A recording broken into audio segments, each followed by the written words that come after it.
Matt, I have some wow news for you.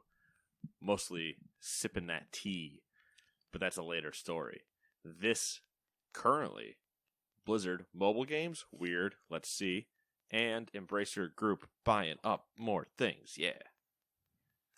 Possibly Sony getting things snapped out from underneath them. I'm not surprised. Sony takes 18 years to make a purchase. That's true. Embracer Group goes, gimme. And then they has. Then they drop bank. They back up the Brinks truck. I was going to say the exact same thing. Back up that Brinks truck. Gamers 2 Podcast, your weekly roundup of news and commentary related to the video game industry and anything else that piques our interest. And you have to deal with it. But for right now, that includes new releases such as Wildcat Gun Machine for the PC, PlayStation, Xbox, and Switch. Number 2, the best month ever for the PC, PlayStation, Xbox, and Switch. Number 3, Trek to Yomi for the PC, PlayStation, and Xbox. That one looked interesting. That was the Samurai one. Yeah. I believe also Devolver Digital. Yeah, I think that was at PAX. It was. Number 4, Warhammer 40k Chaos Gate Demon Hunters PC. We're getting a little ridiculous with the names. Warhammer's getting ridiculous. Oh, yeah. Just in general. And number 5, Crowns and Pawns Kingdom of Deceit for the PC. That's a good name. Kingdom of Deceit? Yeah. I would name my guild that. That's another good one. Honestly, between that and Dead Albatross, I should start making a list. I should just start making guilds. Just reserving names across random characters. I had that thought when we were downstairs talking about it, where like if you just had like random idle guilds on different servers, and you could just start like, when you dead Albatross a guild, you can just like take the remnants of it and be like, all right, just move everything into that guild. Just there you go. Collect another one of the dead albatrosses. Yeah. Add you to my list. So that's funny. I like the idea because my mage on Zul'jin is guildless, and I get hit up all the time when I'm playing it because when guild recruiters in air quotes are doing their thing, they usually just search for anybody not in a guild and then spam invite or message them. And you could turn it off. Is there a benefit to having a shit ton of people in your guild? Or is it just than just being able to have people? No, not really. Yeah, so it's just like throwing shit at the wall and seeing what sticks. Yeah, usually the ones that care about like population go into starting areas and rip. Some people do it like they'll sort by level 60 and then just see who doesn't have a guild and go from there. I could turn it off, but let's be honest, I kind of like the attention every now and then. Somebody reaching out randomly. Yeah, that's fair. But then I every time go. That's every dating app for a female. Exactly. But every time I get the invite, I go, "Come get the hell away from me!" I react exactly like a female on a dating app. Like, why did you think I wanted to talk to you? No, there it is. Get away Ladies from me. Dating apps, men. Wow. Nate specifically, in not a guild. But I should just make a guild for him called like Dead Albatross or something. Yeah. Kingdom of Deceit is a good one. That is a good one. And then it would just be everybody backstabbing each other the entire time. You call it Kingdom of Deceit, and it turns out to be like the friendliest, nicest group of people. But always only to your face. No one would ever say anything bad to each other, except in the shadows.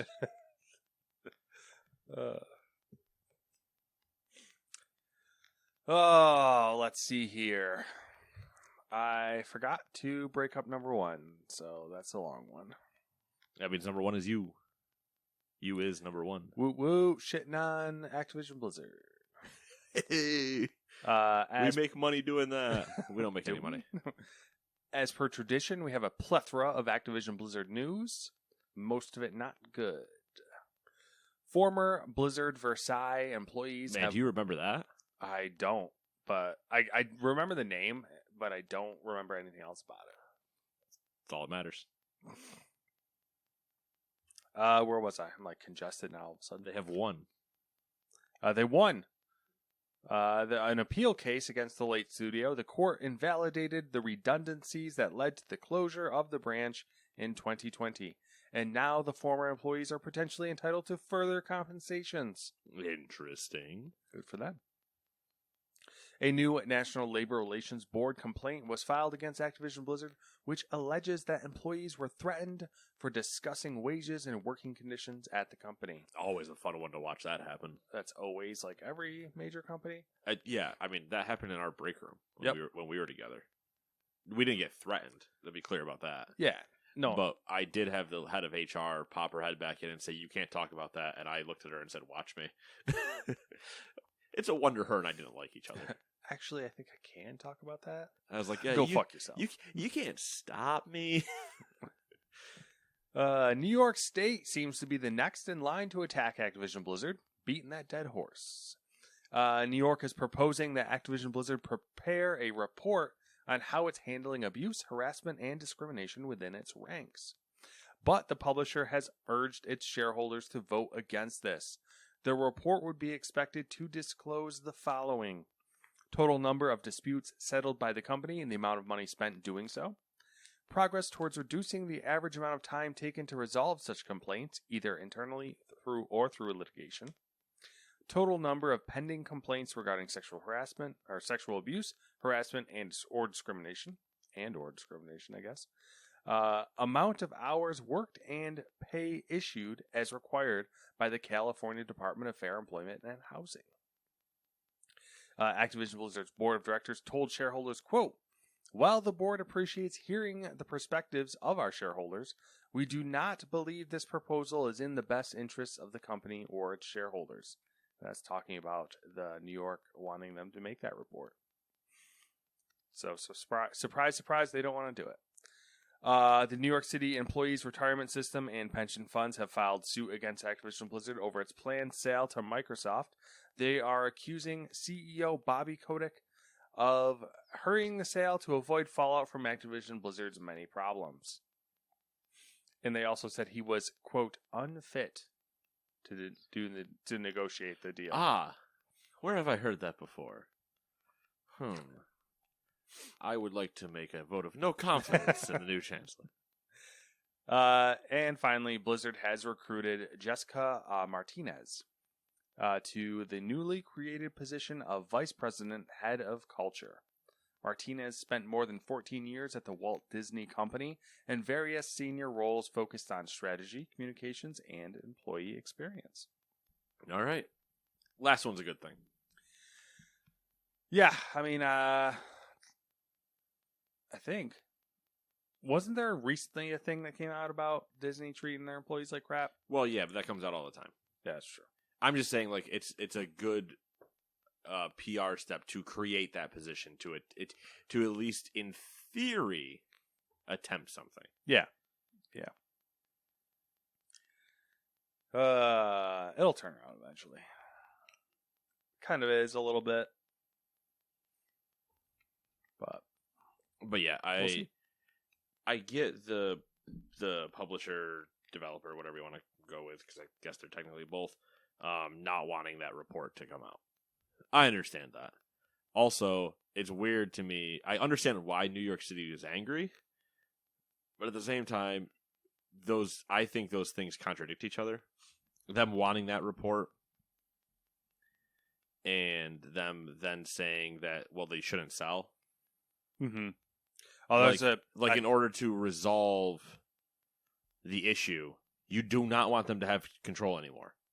You need them out.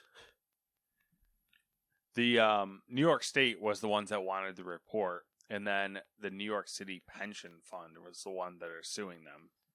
Yeah, New York City Pension Fund, known for its real ethical practices for years. Yeah, well, New York State, probably you could lop them in there too. Yeah, they haven't ever had a weird giant discrimination issue, or I don't know, the whole 9/11 firefighter fund. Like, you know, they've had great track records. Or a governor who was accused of sexual harassment and had to. 2 governors? Yeah, I think. What was Wiener? He wasn't a governor, but he was like some higher up person, attorney general Congressman or something. I don't know. I don't know. Yeah, Spitzer, Wiener and Spitzer. Man, can you have killing it in New York? Killing it. And that's not even including all of the congressmen, state Congress people that were charged and convicted of corruption in the past 5 years. Add it to the list. But hey. We're not talking about us. We're talking about Blizzard. Stop looking at me like that. Number 2. Let's do some fun Activision Blizzard news. Blizzard has revealed its new Warcraft mobile game, Warcraft Arclight Rumble. Warcraft Arclight Rumble is a free-to-play action strategy mobile game that seems like a traditional Warcraft strategy game with a Hearthstone-looking tower defense twist. In it, players will choose from one of 5 types of leaders taken from Warcraft lore to command their troops, or minis for minifigures, in battle. Players will be able to play in PvE and PvP modes, earning gold to deploy more powerful minions to complete objectives like defeating a raid boss. So I'm assuming they released some trailer or video. Yeah, there's little clips around and there's stills and stuff like that. I didn't watch it, haven't really looked much into it. Read the description and said, oh, tower defense, I'm kind of interested. I'm intrigued. I like tower defense games. This has a more staying potential for me on mobile than Hearthstone does on mobile. Hearthstone I enjoy, but it's a deck building game, so I only enjoy it for a week and then I gotta move on. Yeah. Magic's the only thing I've ever played digitally for a month at a time. But this I'm like, oh man, pooping. It's gonna be great. Drop those trousers, go about your day, and then just start playing Warcraft minigame. Eating up that time. When's that? They didn't talk about release date. Nope. No. You can pre-register now though, and I have pre-registered twice. Twice. Oh my god. Pre-registered once in the Battle.net app on my PC, and then pre-registered on my phone on the Play Store. I don't think it matters if I do it twice, but I did it anyway. Yeah. Cover your bases. All of them. All of your bases. Speaking of all of your bases, Chinese publisher NetEase Games has established their first internal studio based in America. I don't think that's how internal works. Never mind. I don't know. China, I guess America. Yeah. I think it's Depends on who you ask, I guess. I guess the idea is it's their wholly owned, controlled studio. Well, let's talk about the next word you're about to say. I know, right? It's I kind know. of conflicting. Jackalope Games will be focused on online multiplayer games for PC and console. It will operate independently with creative autonomy. And the first project will be fully funded by NetEase. Jackalope Games is based in Austin, Texas, although it will allow employees to work remotely from anywhere in the world and will be led by Jack Emmert, an experienced MMO developer. 2 things. 2. 1. Work remote from anywhere in the world. Great move. 2. Jackalope Games. That's a good one. I need to see the logo. I didn't even think about that. And it needs to be shirt/hat worthy. Jackalope Games. That's a good one. NetEase with that China money. In America. Yep. Allowing people to work anywhere from the world. Like China. That's what I thought. I was like, is this just a cover? Usually we call those offshore bank accounts. Offshore game studios. Listen, you guys can do whatever you want. You're based in Texas. Hire people from wherever you want. Like China. Just said through gritted teeth, just staring at them like, do you get the hint we're allowing you to have? Only China. Number 4, Netflix has announced the launch of Relic Hunters Rebels for mobile devices, developed by game studio Rogue Snail. Good name. Another good name. Not bad. Its CEO, Mark Venturelli, explained that the choice to release the game exclusively with the streaming platform was in part due to monetization. Quote, the idea that we could make games without worrying about monetization was also very compelling, as it allows us to focus on just making a fun game without having to worry about how to pay our bills, end quote. Hey, it's the beginning of We see if these have any sticking value. Yeah, I don't know. It's hard to. I'm like biased. I'm so biased. I can't even like look at mobile games objectively. Like I'm pretty good at like trying to and staying objective on a lot of things, but like mobile games, I just can't. Yeah. I just can't do it. Yeah. You're a gamist. Yeah, I just look at mobile. I don't even fucking play video games anymore. Exactly. I look at mobile games. I'm like, those are all just hot garbage. You don't even participate in a society. I know. I'm just out. I'm just looking from afar, down my nose, saying, "Look at all these idiots. Look at all this hot garbage. Elden Ring, dumb. Mobile games, dumb. Just say bucket the whole thing.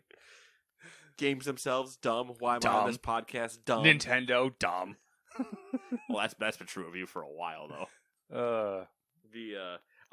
It's a great segue, and I'd move you right into it, but I have to stop you for a second. Yeah, go for it. So I'll go back and I'll refresh that myself with that own Yeah, statement. it's cool. When I said you got to see if it'll stick, Yeah. it triggered a memory in my head from this morning or from this afternoon. Okay. Went to lunch, right? Yeah, went to lunch.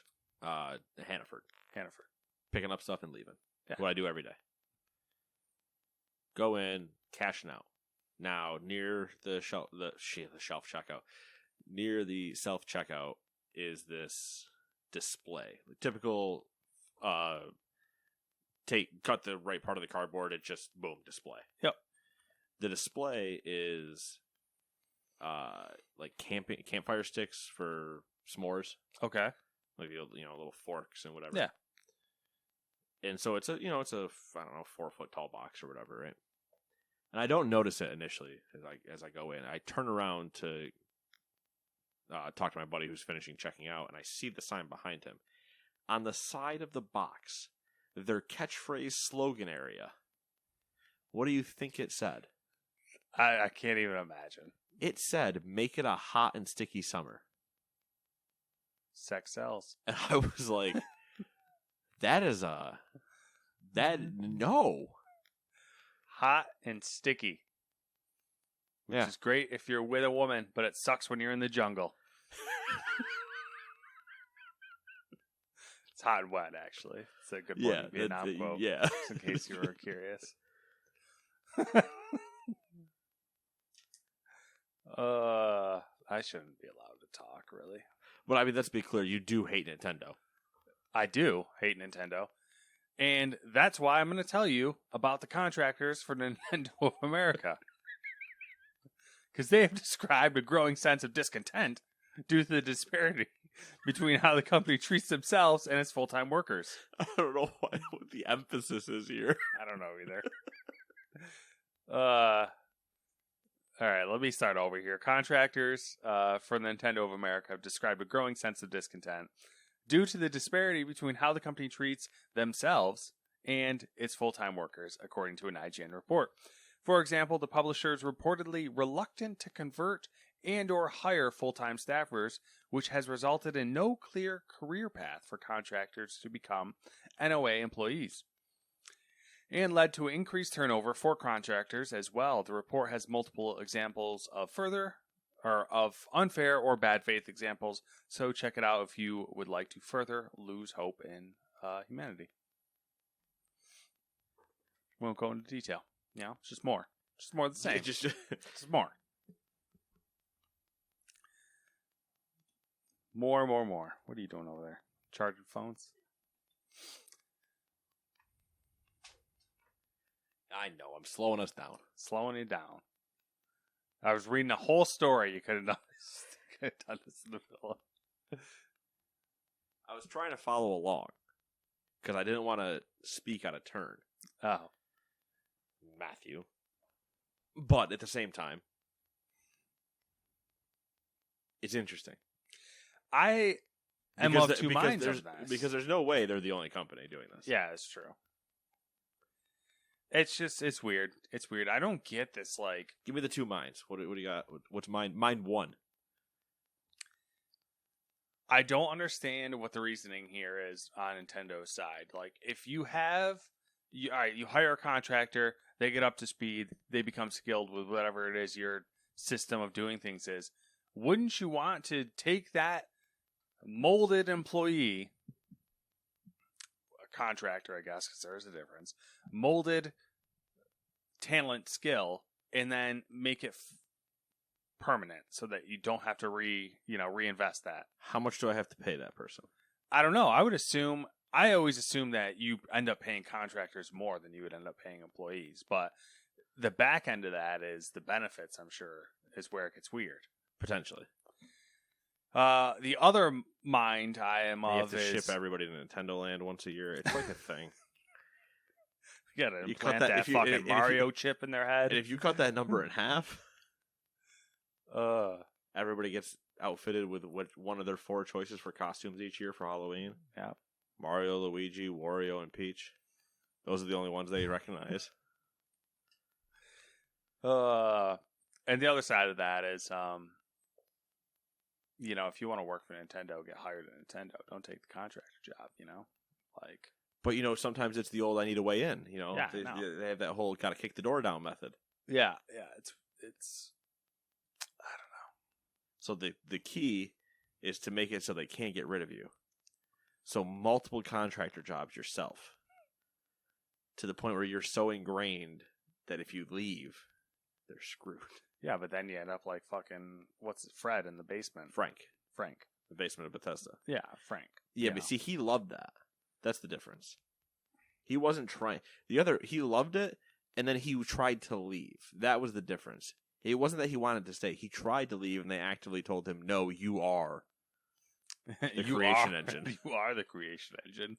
And then they And then hooked Todd a bunch Howard of electrodes to his brains. Yeah, Todd Howard was standing there with 2 jumper cables, just like... Yeah, getting ready to pinch some nipples. You know what I mean? A little zap zap.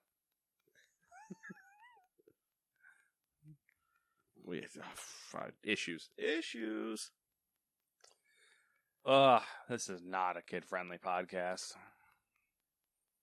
I don't think I have ever marked it as that. I don't think so, and it's a good idea that we haven't. Ever. Usually because sometimes how I open it would immediately not allow us to do that. Number 6, Ubisoft has taken the remake of Prince of Persia: The Sands of Time away from its Ubisoft Pune and Ubisoft Mumbai studios. Is that Pune? It might be. No accent, so I'm just going with Pune. With...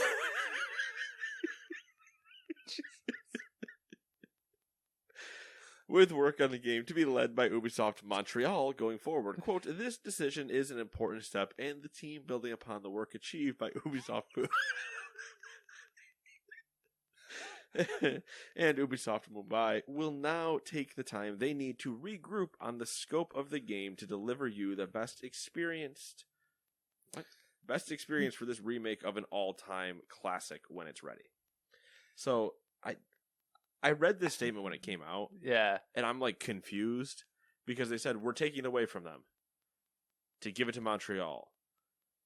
And then in the same statement they say they will now take the time to regroup on the scope and then deliver you the game. And I'm like, wait. Did you take it away, hand it to Montreal? Montreal looked at it and went, oh fuck no, and hand it back. Ubisoft cannot win, catch a break, do anything right. Yeah. Get bought by a redeeming company. God, do you imagine that E3 announcement? Microsoft walks out during their Microsoft and Bethesda press conference and goes, by the way, we added a third part to this press conference they didn't know of. Microsoft bought Ubisoft. And then Yves Guillemot comes out and he's like, I am layout. We actually have a relevant thing coming up that's related to that. Well, never mind. Not what you'd want, but it's what, you'd expect. I don't know what that means at this point. Related to Ubisoft, did they cancel Skull and Bones? No. Because I wouldn't expect it, but it's what I want. It's not what you want, but it's what you'd expect. Oh. Skull and Bones movie. No, it's not. It's not game related. It's ownership related. Todd Howard. No. Think back to what they did with Vivendi. They rallied the families of the Guillemot to rebuff them. Bingo, bango, bongo. But the last idea with them getting sold was that there was no Guillemot left to take over. They found a Guillemot. Number 7. Don't make me read the French story. I don't know. We'll see how it lands. FIFA 22 will see a test of crossplay functionality in the near future between players on the PS5, Xbox Series, and Google's cloud gaming service, Stadia. Crossplay will be... that still exists. No, I'm surprised they haven't We haven't killed had it to yet. say Google Stadia in a long time, comrade. It's bizarre. Google Actually, it's probably a good thing because that's the issue. Stadia has been at war. Yeah, maybe. Stadia invaded Ukraine. Okay, it's Russian now. It was always Russian. Stadia. I'm confused now because you would have thought that Google would have killed this by now, and it looked like they were going to kill it. I thought the same thing about Google Play until they eventually came to their senses 7 years too late. Yeah. Listen, there's a Frank for Bethesda. There's a Frank for Google. The only person keeping it alive. Where was I? Crossplay will be limited to online seasons and online friendlies game modes. EA says it's limiting crossplay to these modes in an attempt to limit the chance of the feature introducing new issues to the game. Jesus. That's it. FIFA 22. It's a thing. So the crossplay across consoles makes sense, and that should be easy to achieve. Because I don't see why you would actually have an issue there. Yeah. The Stadia one is the issue because you run into latency and everything else. Latency is going to be a problem. So I'd rather them just say, hey, we're going to put crossplay in for the consoles, and Stadia, screw you. If you have it locally on your PC, go for it. But otherwise, no. Yeah, you can like enable it and disable it and all that nonsense. And they have like an typical identifier, like when you are in a crossplay game, because there's some. Yeah, they just probably put the little Xbox symbol like Fortnite or the little PlayStation 1 or a keyboard mouse because that's the universal symbol for not a controller. All right, number 8. Hangar 13 founder, president, and chief creative officer. What are you, just giving yourself so many hats, man? Come on. Chief creative officer Hayden Blackman is stepping down from his position to pursue his passion in a new endeavor. Tangentially related, Kotaku is reporting that work has begun on a Mafia 4 project codenamed Nero. According to the anonymous sources, the game will be a prequel made with Unreal Engine 5. A lot of Unreal Engine 5. Well, swappy there. Well, dyslexia. Yup. Broken brain. Bad brain. Sad nobody else knows the bad brain reference, so I'll say it at work sometimes to somebody, and they're like, bad brain. huh? I'm like, all right, never mind. Bad brain. Yeah, a lot of 5 things. There was something else that was just on Steam. I can't remember what the name of the game was. There's a whole slew of shit coming in the short section. Oh, right. So. Well, fucking never mind. Oh, actually, there it was right there. Yeah, that's the one. The one that just got delayed to 2023 because it was doing the swap to Unreal 5. Good. Yeah, that they're all making the move and going for trying to actually be current gen. Yeah, I'm wondering if I haven't messed with the demos, the Unreal Engine 5 demos yet. Neither have I. But everyone's like raves about them. Yeah, and every time it comes up, everyone's like, "You really gotta try it out." Like, I think the Matrix one's the one. Yep, Matrix one was a big one. But every time I see stuff come out of Unreal 5, I'm like, "Ooh, pretty." Yeah.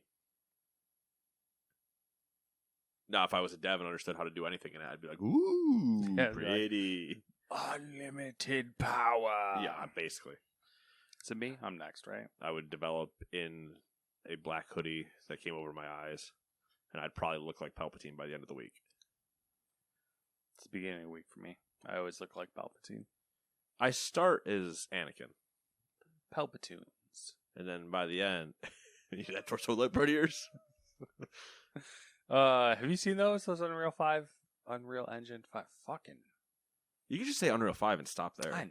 I could, but... You can say U5 if you wanted to be a real asshole. UE5. Ooh. Dumb. Hui.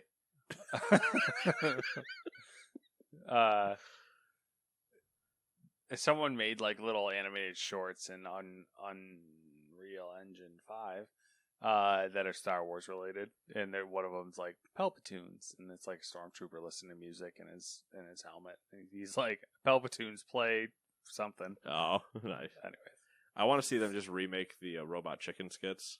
That's what they look. They're basically Robot Chicken skits. Yeah, I just want to see those in Unreal 5, where it's just, what do you mean they blew up the Death Star?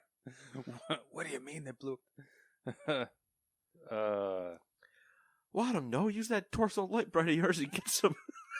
Did you see the Kenobi trailer? The new No, Kenobi trailer? No. Ah, you suck. I saw, I think, the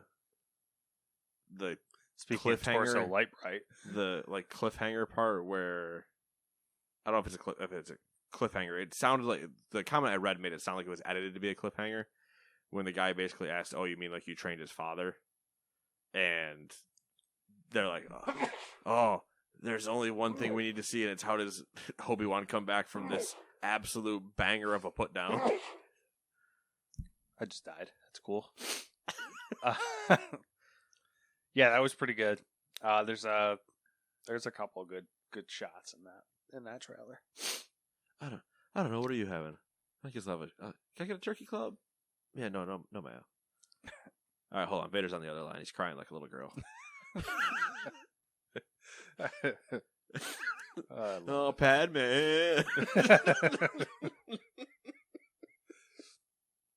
Oh my God, what happened to me? I'm gonna watch all those now after this because they're just so good.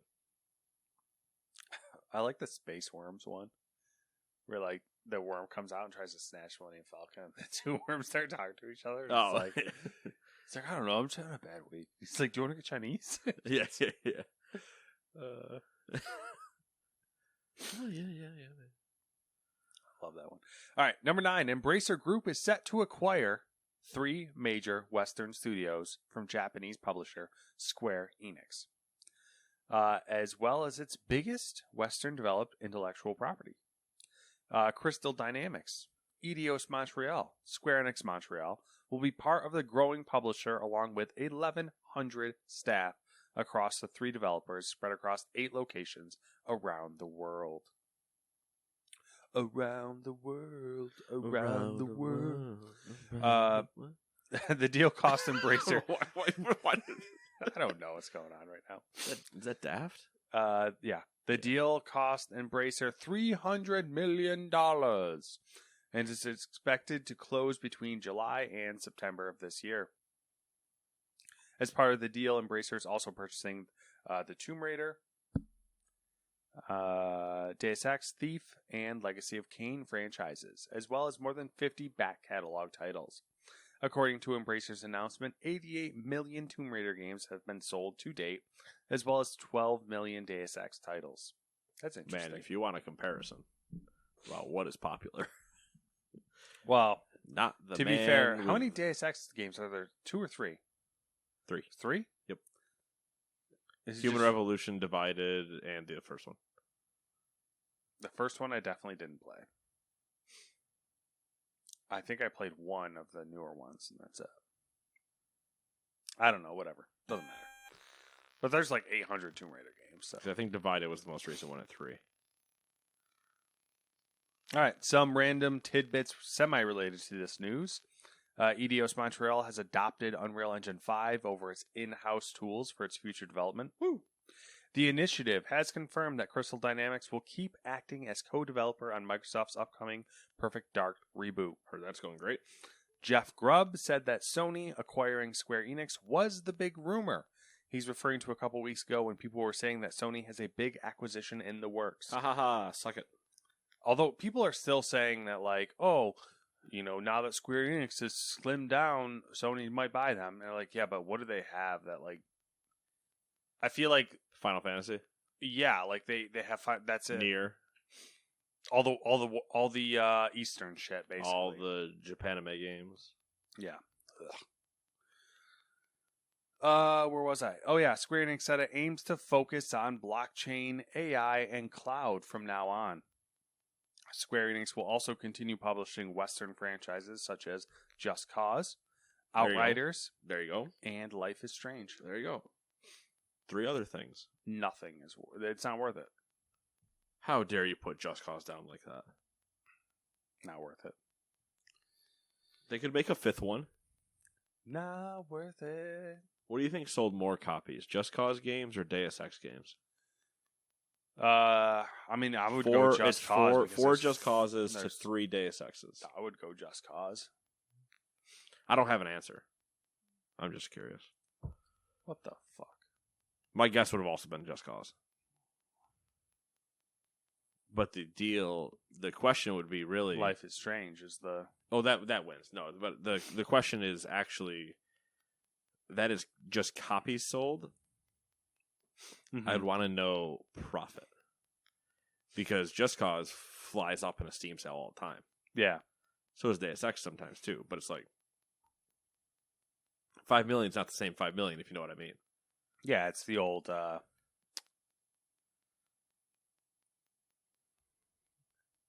Days Gone? Good job. Yep. I couldn't remember the name of it. Yeah. Weird, right? It sold so well. Oof. Too soon? Not soon enough. Okay. There it is, folks. Now, Whoa. number 1.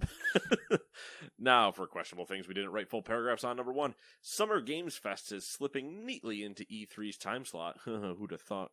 Who'd have saw that coming, huh? It'll begin on June 9th at 2 p.m. Eastern, 11 a.m. Pacific, with a live show hosted by none other than Jeff Keighley. What is June 9th? Thursday? I am not a... What's the word? Oh, there's a name for the people who are obsessed with calendars. I can't remember what it is.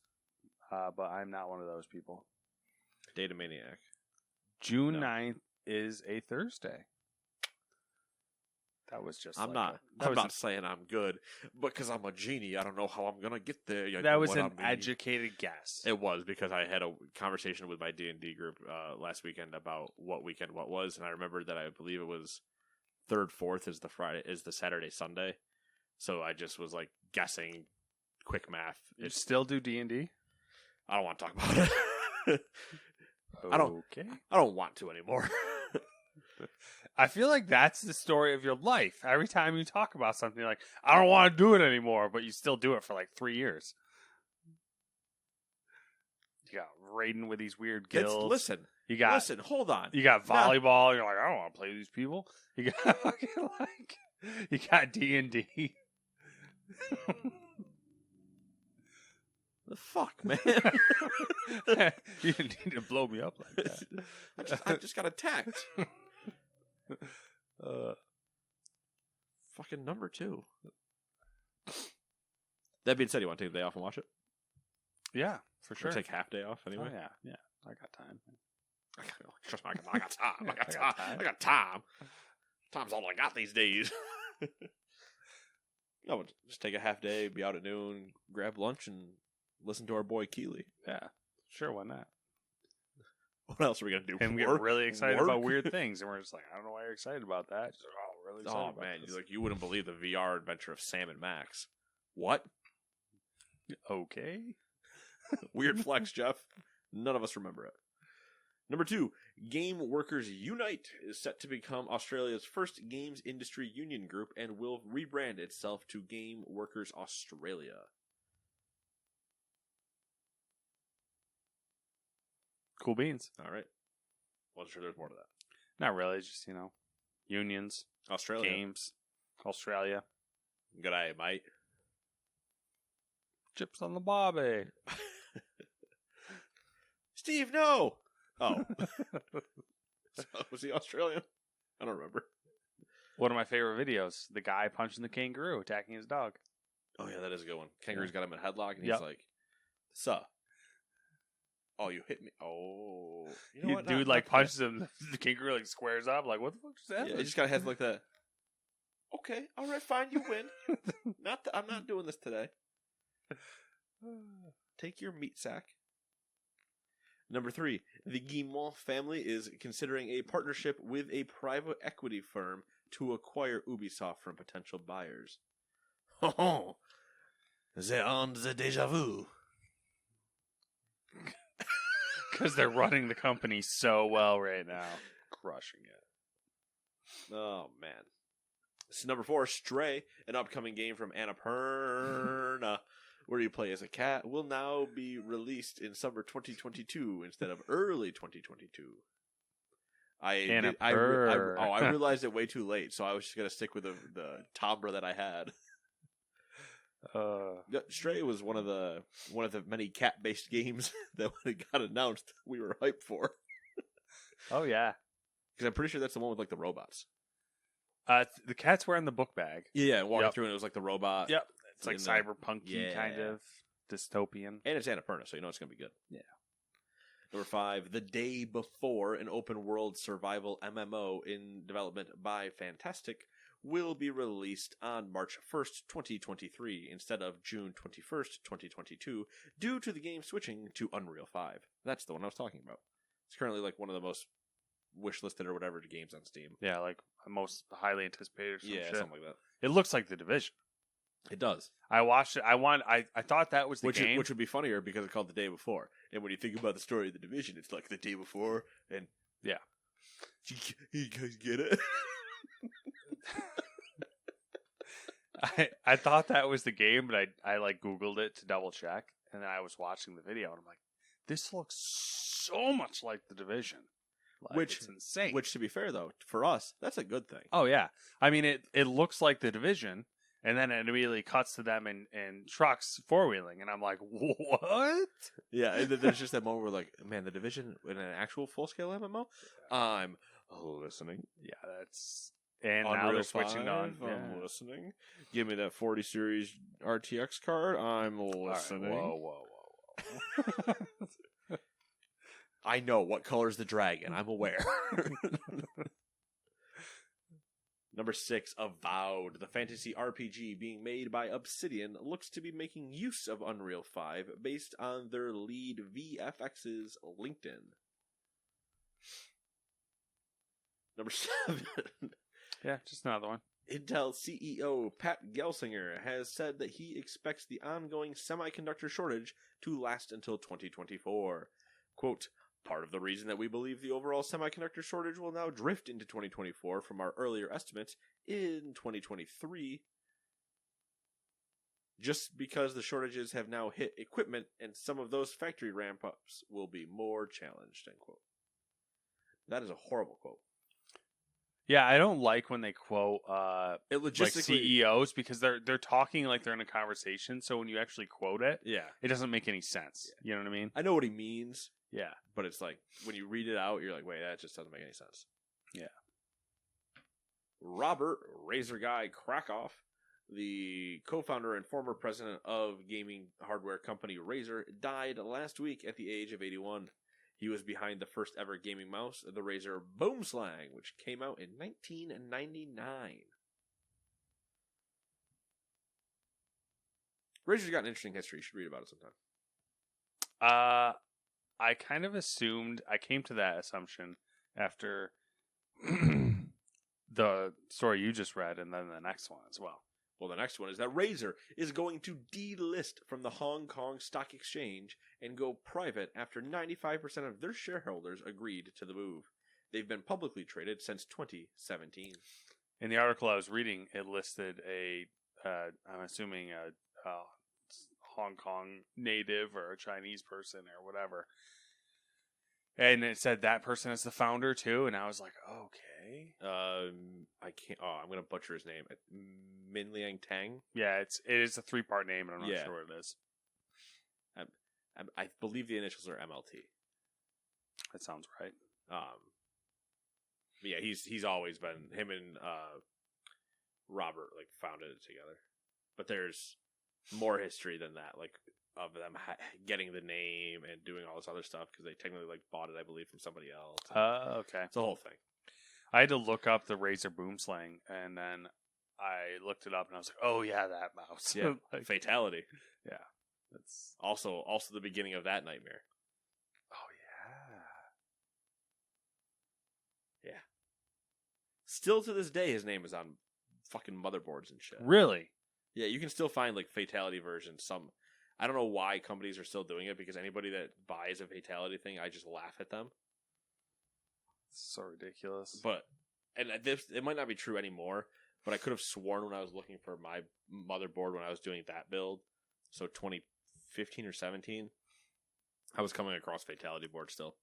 The like nostalgia bug starting to hit, and like I just kind of want to get old shit. Oh. Like I saw the Razer Boomslang mouse, and I was like, "Oh, that'd be kind of cool to have one of those." Like I'm like, oh, "What the fuck's wrong with me?"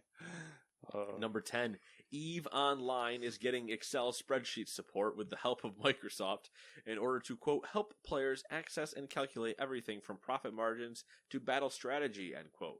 If you didn't believe us when we said it is spreadsheet simulator, they are literally putting O365 into the game. Can you imagine? You come home from work, right? That's what I was gonna say. Was like, this sounds like work. You come home from work. Make it worse. You're an accountant, and you come home and you're like, oh man, I'm just gonna play some EVE. And then you open up EVE and you log into your SharePoint, and you're like, oh, let me check my EVE webmail, and then I gotta start doing this number crunching, and you start doing your own Excel workbooks inside of EVE. Got that big offensive coming along. I gotta crunch my resources and get the guilt. Like it's like, oh, I gotta make sure you just pull out an abacus because you're an asshole. And you look like the fucking dwarves in every fantasy goddamn novel. It's just like, let's see here. That'll be 34 gold ingots. I don't know what EVE trades in. I don't know either. They did. I think they either are going to very soon bump up their subscription fee. They haven't bumped it up. Well, yeah, they're gonna have to include Excel now. You gotta Excel's get not that free. You gotta get a license. Yearly subscription. Yeah. Can you imagine if it would be? What do you think it would be? Would it be cheaper to have EVE with Excel in potentially other Office apps, or just the yearly subscription to the O365 suite online? There you go. There's a workaround for you. Or do you just, if you get the O365, do you just get EVE for free? Honestly, let me just subscribe to Microsoft. Give me O365. I can't wait give me Game Pass, and then now give me EVE. I can't wait for the stories that are going to come out that relate to this now, though, of like just the absurdity. Like, a big battle happened in EVE, and now $3 billion in real world money is gone. It's like, what the fuck? What was the last one? $100,000 went missing? It was like some stupid... Or like got destroyed technically between the battles? Yeah. So I would love to see a war end. Say it's 3 billion US has just got blown in EVE, and somebody drops their spreadsheet at the same time that they're like, well, this doesn't matter anymore because whatever. And they just drop their spreadsheet, and you're just staring at it like, this person would have been the greatest accountant I've ever seen.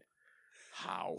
It's like 300 tabs on the bottom, and it's just like... Yeah, all relationals, and you're just like... to the point where like you're at page 150, still unsure what they were calculating. You're like, I don't even know what you're trying to get to yet. You're still just transferring items. What page 301 is just the battle strategy that says win, and you're like, what do you, come on! You get to the end, win. What? Number 11, Xbox and Epic have partnered to make Fortnite available on Microsoft's cloud gaming service via a browser. This will allow iPhone and iPad users access to Fortnite for the first time since the title was banned from the Apple App Store in 2020. Because fuck you, Apple! You think we won't find a way around you? Watch this, legal. Suck it. Suck it, bitch. I do love that after they tried to pull all the suing out they could. And it's still technically being contested. It wasn't ever finished. No. Because they were going to Court of Appeals and stuff. Yep, but still instead, appeal. Epic and Microsoft went, yo, you just want to throw it in a browser, and like, literally they can't touch us. Yeah. What do you mean they can't touch us? So, I wonder if they're going to do that. Because then they would Couldn't have to they do that block for it. the Steam Deck too then? Yeah. Because that was the whole thing, is Fortnite not being on the Steam Deck because of anti-cheat. They could, but it would be a little weird. Because the issue there is that they might... So yes, I think you could do it, but no, there still potentially would be the issue because iPhones and whatever are still going to run iOS. Yeah. So you'd still have a version control that was running. Where the worry was because you could just redo whatever you wanted on the Steam Deck. Yeah. So people were running like their own kernels and stuff, and that was where the issue was. Yeah. So could they? Potentially. Would they? Probably not. But it is an interesting idea. Yeah. Apparently the umpire from the other day apologized. Yeah, issued an apology. Which the apology was weird. I can imagine. He just frames it better with he could have framed it better at the end where he's like, I'll be better and whatever. But I wanted the end of it like just to do that and then just at the same time go. No hard feelings against Mad Bum. Like I don't have an issue with him or anything. Like I wanted that. Like come out and say that you're sorry to him for acting that way. Not that you don't have to be sorry you ejected him. Just be like, I need to conduct myself better. Next time I see you, like we'll have a conversation or something. Like, just would have been a cool part of it. Yeah. I'm sure some people would have been angry because they'd be like, well, cool, so you still, like, I'm sure they probably are anyway. Like, oh, well, you can't take back the ejection, so your apology means nothing. But it's like, if you actually address it and say, like, I let the moment get the better of me, yada, yada, like, you can have a more human reaction to it. And instead of giving a man a hand massage while staring him directly in the eyes, like the creepiest person I've seen in a while, and then throw him out of the game. Yeah, I mean, yeah. I don't like this whole.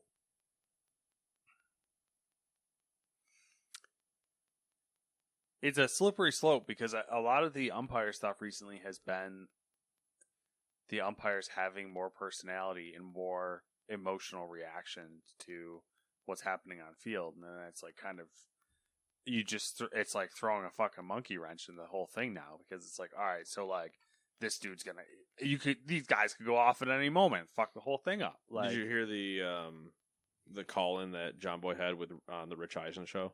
No. So Rich Eisen, sports guy, radio show. He had John Boy on, and they were talking about like umpires this year and stuff like that. And all of John Boy's stuff was references to things that had already been said. So he didn't say anything like new or whatever. Okay, but he was referencing on the first or second showing of the Michael Caine A-Rod show on Sunday night. Mm-hmm. They were discussing like what would A-Rod do if he was commissioner for a day type of thing. Yeah, I saw. And he said he would make it shorter and fatter for the strike zone instead of taller and skinnier. Yeah. So you'd get those outside calls a little bit more. And that was what Theo Epstein, who's now in the commissioner's office, former GM of the Red Sox and the Cubs, known for curse breaking, because he pulled them both for World Series. Yeah. Which is insane when you think about it. But he's in the commissioner's office now, and that was one of the things he was talking about, was potentially trying to make the strike zone wider and yada yada. And then it was 6-7-3 score. I can't remember what the name of the thing he referenced was. Something score maybe. Basically, Joe West was on a podcast. Joe West, former umpire, and said he had asked Angel Hernandez after that night that Schwarber had the blow up where he was doing the whole out here, up here, screwed them over, screwed us over, everything, like that whole display. That Joe West said he asked Angel what MLB gave him as a grade for that game, because apparently they're graded out of like 100 point scale. I don't know if it's a 100 point scale, but it was 100 out of 100%. And I believe he said he gave him a 98. And everybody's like, what scale are you grading on? Because there's no way that game was a 98. Yeah.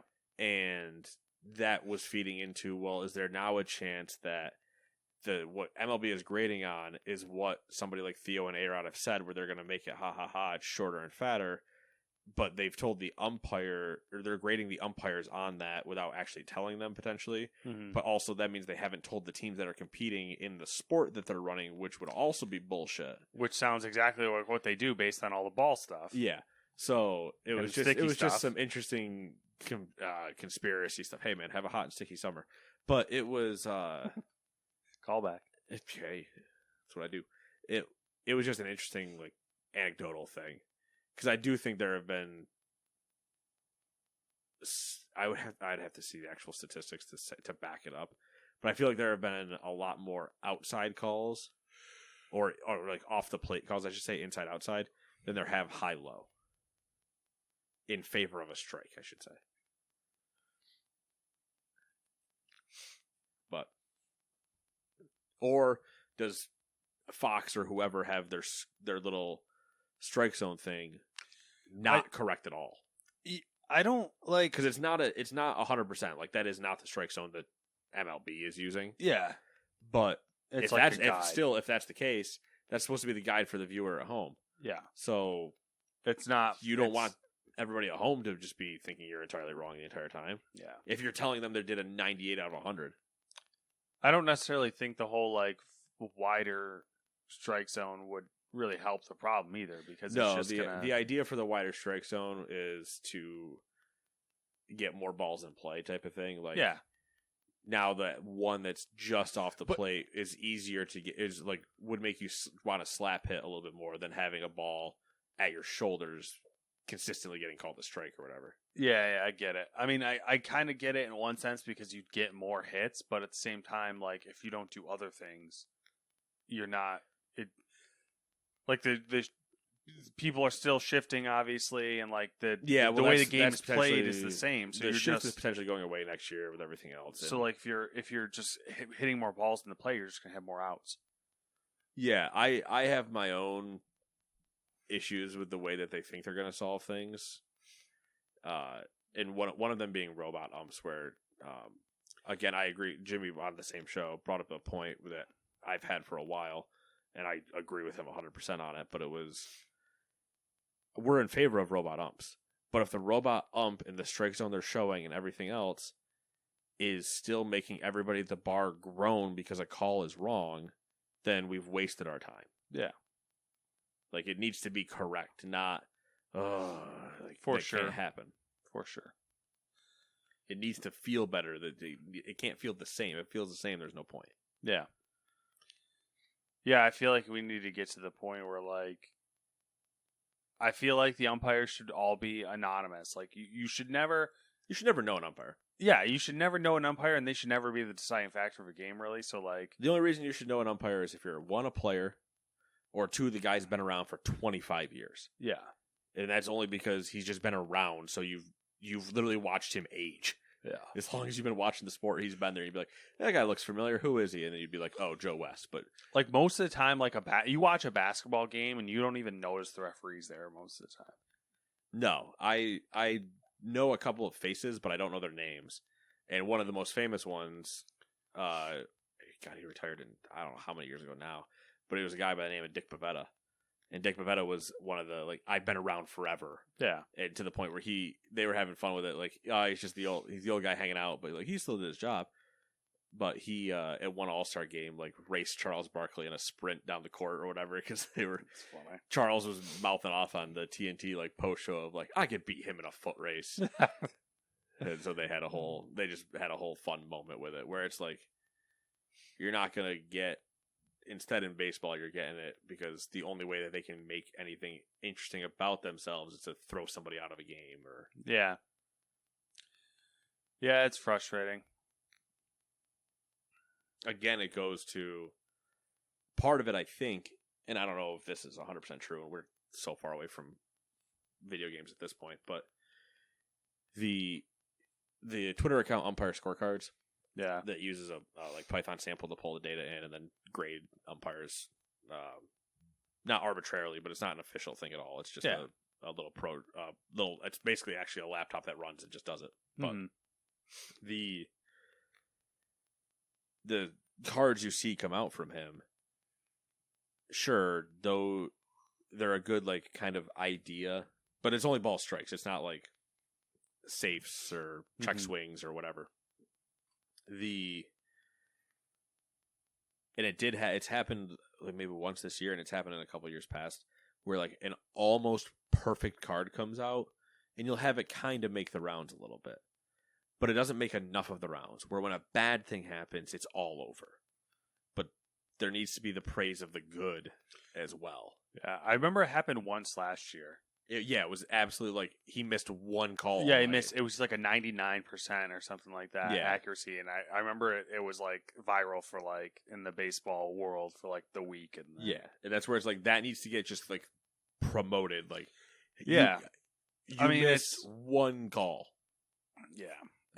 That's ridiculous. I was thinking about that. I can't remember where or why or whatever, but I was thinking about ways to like incentivize. Well, I mean, the problem is like they're not incentivized at all for good performances. No, So because they're also not punished for bad ones. Yeah. Which is the biggest issue. Like, umpires should be able to, and I'll catch flack for this, should be able to be demoted the same way that players are for consistently bad performances. Like, you got to go back down to AAA until you thought figure it process because I was like, umping is almost like it's as skill based as the sport. So you almost should have training. You do. You have a spring training. Umps go through a spring training. They should almost be training like have you ever year-round. seen it? It's hysterical. It looks like a monk temple because they're all in the same outfit, lined up on the field, making like out calls. Like uniform out calls, so it's like you're at a monk temple with everybody. But are they actually like looking at balls in a strike zone and trying to like? No, they're practicing on form. It's just all form, and see, then that's like what the fuck is that? But then they'll put them like through games as well. But like the beginning of their stuff, like hey, today's stretching day. Like no, hey, today is practicing your out call. All right, everybody out call. All right, good out call. All right, we're doing good. Frankie, I like what you got over there. Look at Timmy, though. He's got a little bit more of that oomph. You want to make sure don't anybody question you. A firm out call. It's silly. So silly. All right, video games. Are they a thing? What are we doing here? Yeah, what have you been doing up for the last 7 days? Nothing. I don't play video games anymore. I hate my life. It's all downhill from here. It is. It's all downhill. Let's see. What did I do this week? I started this dumb diet workout thing. I worked out one day. I'm supposed to do it 3 days a week. I went one day, shredded my body, said I'm a fucking idiot, and then haven't gone since. Did you go to a thing? I went to a workout thing, yeah. Oh. Yeah. It was group thing? Yeah. Oh, dangerous, man. It was. I did not pace myself. I didn't know what I was getting myself into. I went in blind. Where'd you go? Because, I went to the gym. Oh. The place I talked about. Oh. And Snapchat with you and Dewey. The training thing. Yeah. I just don't know if I knew where it was, but it doesn't matter. So basically, let me tell you, I have 5:30 a.m. That's when it started. Oh God, well that's your first mistake. Well, I don't have time. Well, also you're probably more of a morning person. I don't have time for this shit. So I went at 5:30 a.m. and I walked in. I don't have time for this shit. So 5:30 is when I decided. So I walk in, don't know what I'm supposed to do, don't know where I'm supposed to go, find where I'm supposed to go, find where I'm supposed to be. They start going through the workout, like this is what we're doing, this is how we're going to do it. I'm like, okay. Were you the only new person? I think in that class, I was definitely the only new person. Okay, I wasn't sure if it was like a. They changed the workouts though, so there is kind of like a you even if you're not new, you're doing different stuff. But Yeah. I mean, like I wasn't sure if it was a. Like, hey, this class is starting type of thing, so we're all showing up. Like, sure, you'd have some experienced people or whatever, but everybody's kind of like new to each other. Mm-hmm. Or were you just like walking into a group that has already all been around each other? Basically that. And the best part is, so this is being sponsored by the company I work for, and they're paying for the employees to do this 6 weeks challenge. Oh, okay, yeah, one of those. I go to this my first time going, and the only person who I recognize there is the president of the company. So you start just flexing on him? No, he destroyed you. Oh yeah. Oh, all right. Well, you got to. I mean, all these people had clearly been doing it prior. Gotcha. So long story short, I didn't pace myself because I wasn't sure what this meant. Like I didn't know like how long we were going to be doing things.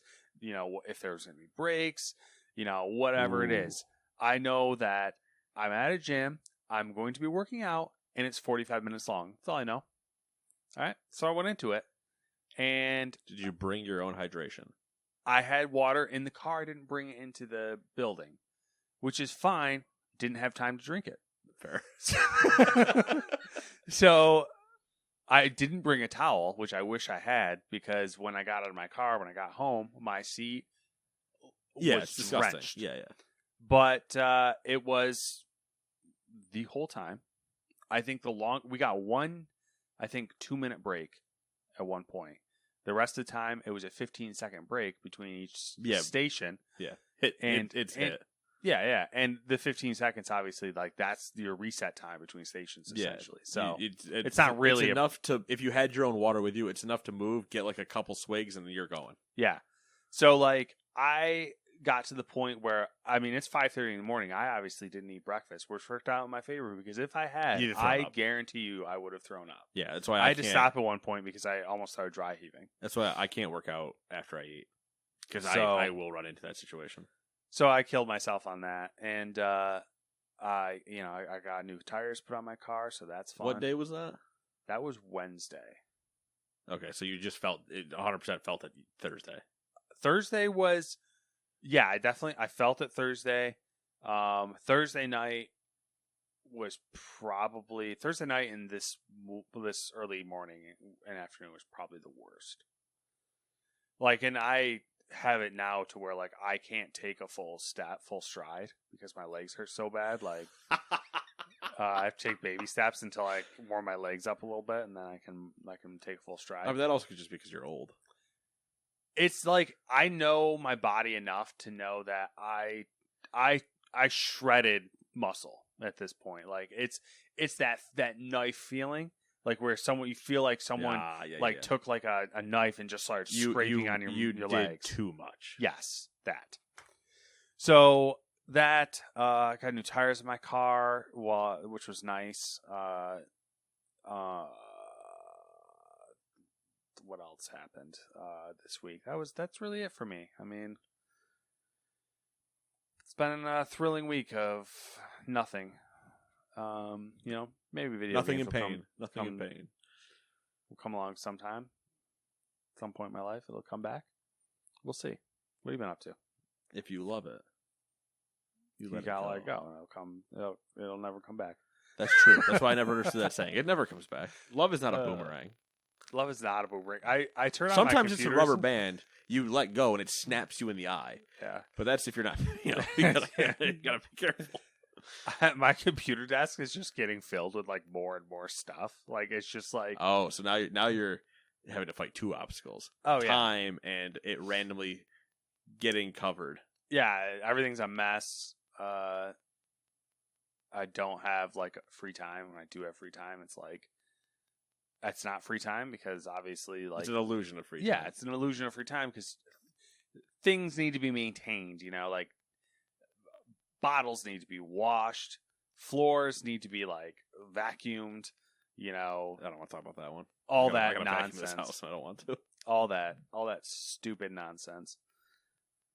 So yeah, that's my life. Grass is greener. Tell me what you've been playing. Well, in terms of the grass being greener, played a little bit of the show. Yep. Went out for a night this week, which is the first time I've done that. And wild. I go work out, kill myself. Nate goes out, has a good time. Perfectly balanced. That's all things should be.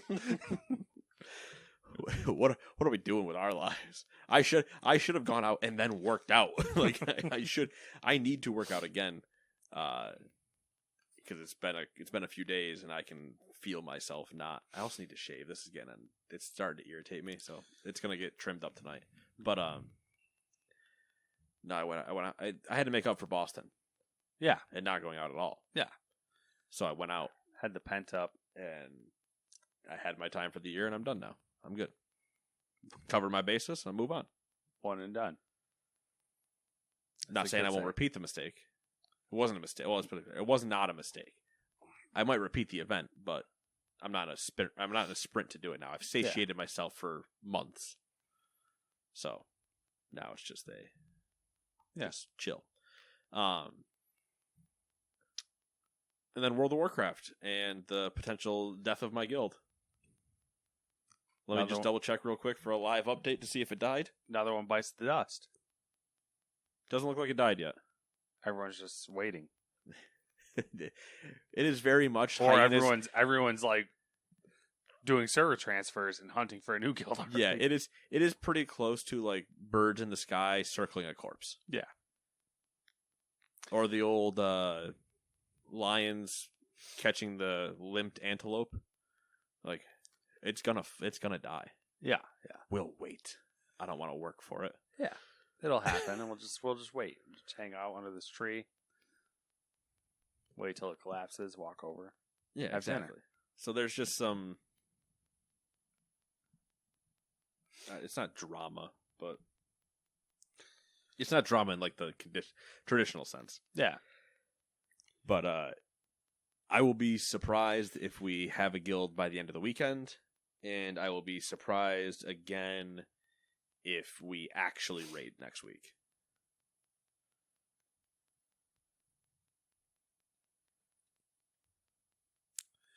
At a somewhat point, I don't mind having to take like a week off because I was getting annoyed. Yeah, I mean it's not fun when you gotta, but at the same time, like we have to keep pushing, or else we will die just from stagnation. Yeah, exactly. The biggest death of it all. For our type of group. Like, if we're not continuing to push, there's no point in us playing. Because we like the challenge. We like going. Gonna have to brush off that old resume. Doesn't have a lot of dust on it. Here we go. Here we go again. It's just going to be me sprinting on all my alts to get 4-piece and two legendaries. So that way I can just be like, listen, I know my Boomkin's not flavor of the month. I know it does less damage than every other class in the game. I have other things. I have options. Yeah. That's where we're at. Crazy. So it's just been a fun time of like, we didn't raid last night due to a couple things, people either being late or out or whatever. I was ready to raid on 4 hours of sleep. Put my body on the line. Sacrifice. Let's be clear. So if you want a dedicated player, hey, and you're not a piece of shit guild. Am I just asking for a small rehoming fee. Am I allowed to be picky at this point?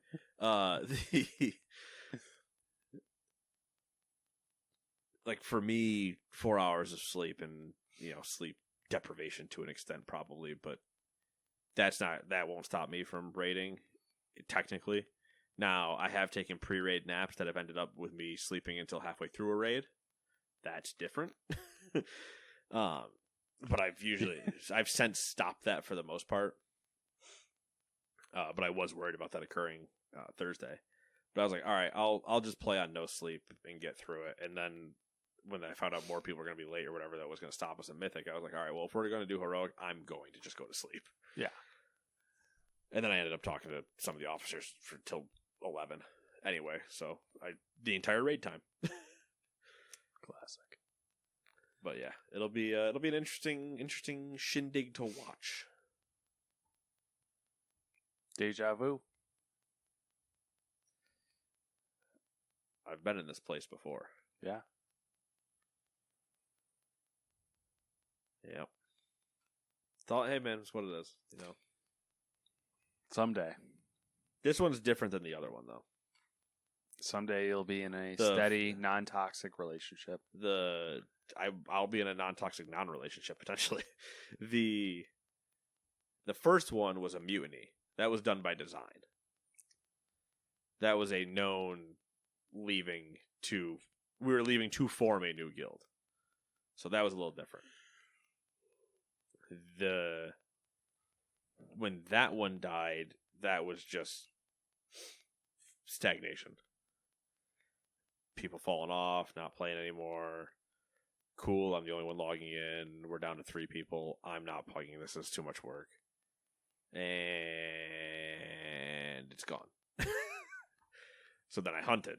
And then when I hunted and I found the group I'm with now, 3 weeks after I found them, they decided to stop raiding. So then I went hunting again to find temporary homes, and I made more progress. And then I came back to go with these guys for this tier, thinking, all right, new tier, everybody will be here, it'll all be good. And now, a month and a half, 2.5 months into this tier, this one might be not just done raiding, but done guilding. So... Square one. Am I the baddie? Am I the drama? But yeah, we'll see. But that's all I got. Anything else? I don't have anything. Alrighty. That means it's been 7 days, and it will be another 7 before you hear us again. Bye-bye.